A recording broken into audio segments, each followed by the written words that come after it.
teman-teman semua, kami dari kelompok Alpha Centauri ingin mempresentasikan Research Based Learning Fisika Dasar 2 mengenai FTIR.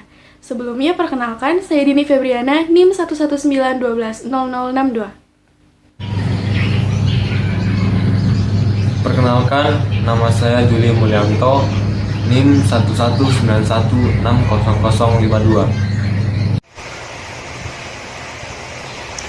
Saya Ki Agus Alfitra Muhammad Akbar dengan NIM saya 119160055.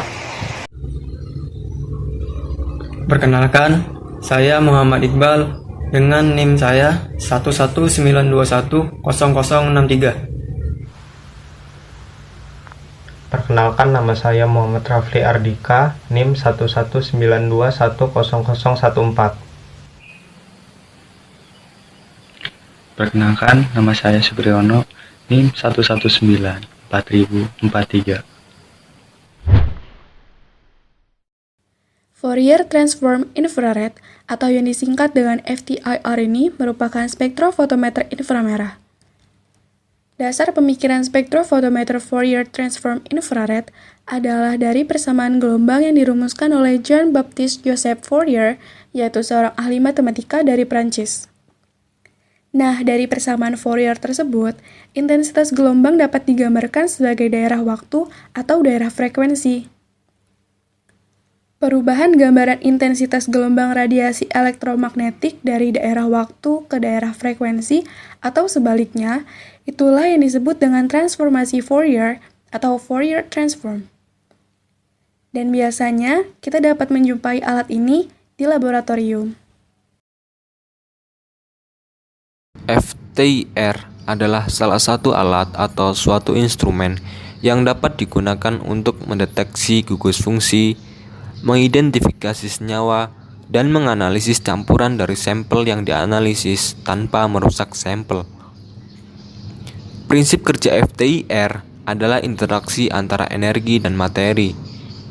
Inframerah yang melewati celah ke sampel, di mana celah tersebut berfungsi mengontrol jumlah energi yang disampaikan kepada sampel.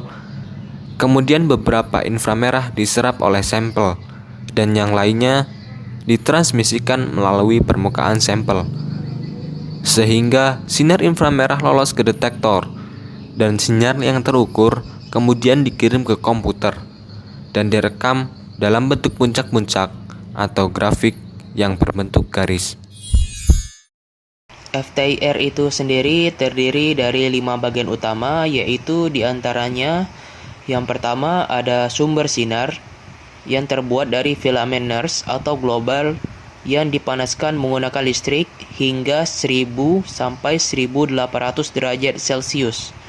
Yang kedua ada pencerminan, yang dimana sistem utama FTIR adalah interferometer yang berfungsi sebagai kombinasi peralatan atau pengatur seluruh frekuensi inframerah yang dihasilkan oleh sumber cahaya.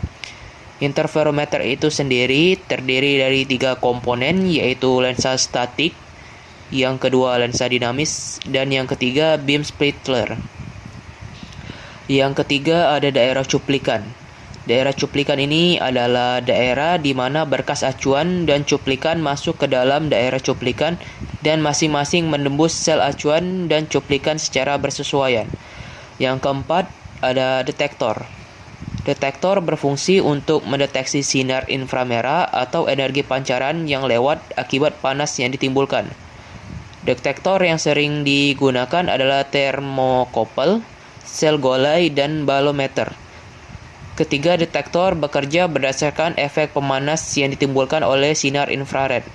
Dan yang terakhir ada elektronik. Detektor inframerah menghasilkan tegangan yang merespon interferogram yang masuk melalui sampel. Tegangan ini akan membentuk analog sebelum spektrofotometer dapat mengirim interferogram ke sistem data.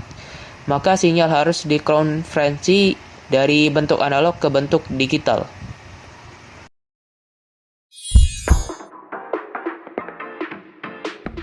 Selain itu, alat FTIR ini memiliki beberapa variasi model, dan beberapa di antaranya adalah sebagai berikut.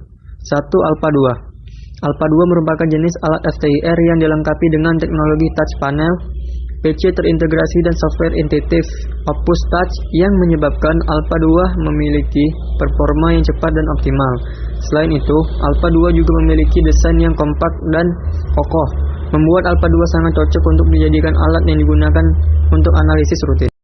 2. Inveno, di mana memiliki fitur teknologi detektor 5 kali multitake, penggantian splitter otomatis dengan akurasi tinggi, touch panel intuitif, dan teknologi berukur FM inframerah jarak menengah dan jauh, sehingga FTIR Inveno ini bisa digunakan untuk hampir semua kebutuhan penelitian.